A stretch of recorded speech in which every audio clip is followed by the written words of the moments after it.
Welcome to this System Design Series tutorial.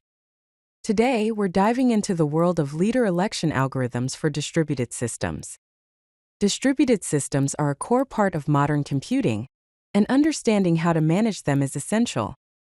Let's get started with leader election. So, what exactly is leader election? In a distributed system, leader election is the process by which multiple nodes coordinate to select a single node to act as the leader. This leader then takes on the responsibility of coordinating tasks, making decisions, or managing resources across the system. Think of it as a democratic process but for computers. Now, the question is, why do we even need leader election in distributed systems? There are two key reasons. Firstly, to avoid split-brain scenarios. This is when multiple nodes incorrectly believe they are the leader, leading to conflicting decisions and data corruption. Secondly, to achieve coordination. Having a single leader simplifies the management of distributed operations, ensuring consistency and order. Let's explore the bully algorithm.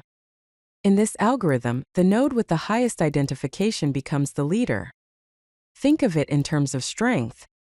Higher identification nodes bully the lower identification nodes, asserting their dominance to take over as the leader. Let's examine how the bully algorithm works with some pseudocode. First, a node detects a leader failure and initiates an election by sending election messages to nodes with higher identifications. If no response is received, the initiating node becomes the leader and broadcasts its victory. Otherwise, it waits for the new coordinator to take charge. Now let's look at the ring algorithm. In this setup, nodes are arranged in a logical ring topology. The key point here is that an election message travels around this ring, with each node contributing until a leader is selected. Let's walk through the pseudocode for the ring algorithm. An election is initiated by any node, which creates an election message containing its own identification and sends it to the next node in the ring. Each node appends its identification to the message and forwards it. When the message returns to the initiator, the node with the highest identification is chosen as the leader, and its identification is broadcasted across the network. Let's explore the Raft leader election algorithm. Two key features distinguish it. Firstly, it employs randomized timeouts to prevent split votes during elections. Each node waits for a random duration before starting an election.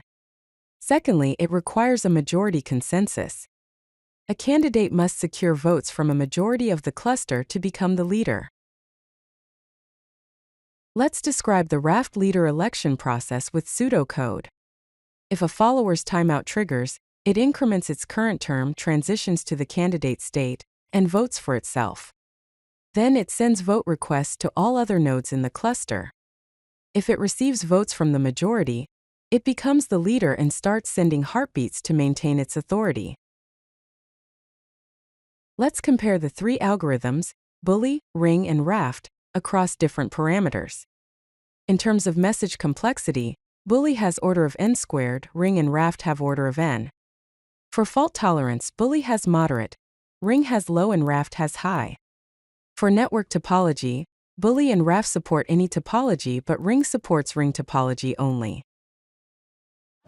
If you like this video, hit that like button and don't forget to subscribe. Visit CodeLucky.com for more such useful content.